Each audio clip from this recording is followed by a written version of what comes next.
Kita akan memperoleh kemuliaan melalui penderitaan. Semua orang yang telah diberkati sudah menghitung biayanya. Lalu, apa sebenarnya biaya itu? Biaya itu adalah penderitaan. Contohnya, jika seseorang hendak menjadi satu status mulia yang telah ditetapkan oleh Bapa. Misalnya ditetapkan untuk memperoleh status sebagai bapak negara seperti Sibo, atau sebagai saudara-saudari dengan kehormatan yang tinggi, maka ada biaya yang harus diperhitungkan, yaitu biaya penderitaan. Demikian kata Tuhan.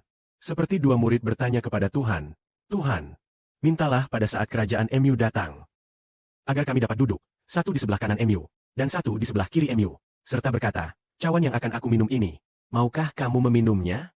Aku juga sanggup menanggungnya. Maukah kamu menanggungnya? Cawan penderitaan yang dimaksud.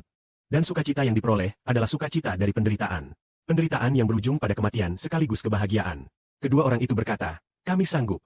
Maka Tuhan berkata, cawan yang kupi minum, kalian pun harus meminumnya. Dan sukacita yang kuperoleh, kalian pun harus menanggungnya. Semua yang berjalan bersamanya sudah dipersiapkan untuk meminum cawan yang dipenuhi Tuhan. Untuk mengalami sukacita yang sama seperti yang dialami Tuhan. Mari kita perhatikan. Karena kita menderita akibat kebaikan hati, pasti kita juga akan memperoleh kemuliaan melalui penderitaan. Mari kita baca bersama. Jika kehendak Allah adalah agar kamu menderita karena berbuat baik, itu jauh lebih baik daripada menderita karena berbuat jahat. Sebab bahkan Kristus sekalipun telah mati untuk dosa manusia. Yaitu orang yang benar mati menggantikan orang yang tidak benar. Akhirnya, agar kamu dapat dibawa kepada Allah. Setelah Tuhan Kristus menderita, kita pun bisa mendekat kepada Allah. Walaupun sekarang kita tidak dapat melihat Allah dengan mata telanjang, tetapi roh Allah, karena penderitaan Kristus, telah masuk ke dalam tubuh kita. Roh Kudus yang dianugerahkan, karena Tuhan Kristus yang menderita untuk kita, telah masuk ke dalam roh kita. Maka, karena Tuhan Kristus menderita untuk kita, kita telah menerima kelimpahan. Dan jika kita menderita demi Tuhan dan Injil-Nya, anugerah yang melimpah ini, kehidupan yang berkelimpahan yang datang dari Roh Kudus dan Tuhan, bukankah akan mengalir berlimpah ke dalam hidup mereka yang menderita? Saudara-saudari, ketahuilah bahwa saudara kita, Sibo, akan mengalami penderitaan. Jadi, semakin banyak penderitaan yang dialami, maka semakin besar pula kemuliaan yang diperoleh.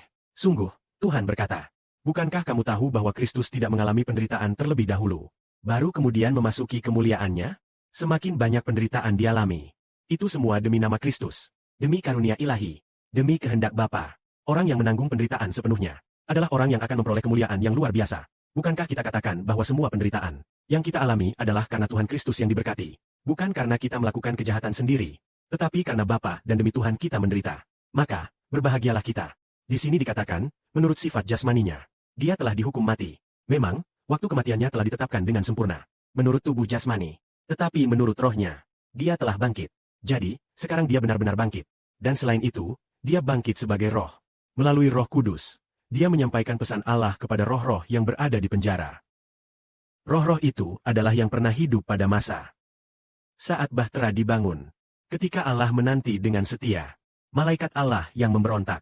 Maka, bagaimana mungkin Kristus dapat menghakimi malaikat? Bagaimana dia bisa? Apakah kita dapat masuk ke penjara malaikat untuk menyampaikan kabar penghakiman? Setelah Tuhan yang menderita untuk kita, dia bahkan dapat menghakimi malaikat. Maka dikatakan, pada waktu itu, orang-orang yang masuk ke dalam bahtera, hanya sedikit yang diselamatkan. Hanya 8 orang saja. Yang besar ini sepadan dengan banjir besar, C. Sekarang juga melalui kebangkitan Kristus, telah menyelamatkan kita. Pembaptisan ini bukan untuk menghapuskan kekotoran daging, tetapi memohon kepada Tuhan agar memberikan hati nurani yang tak berdosa.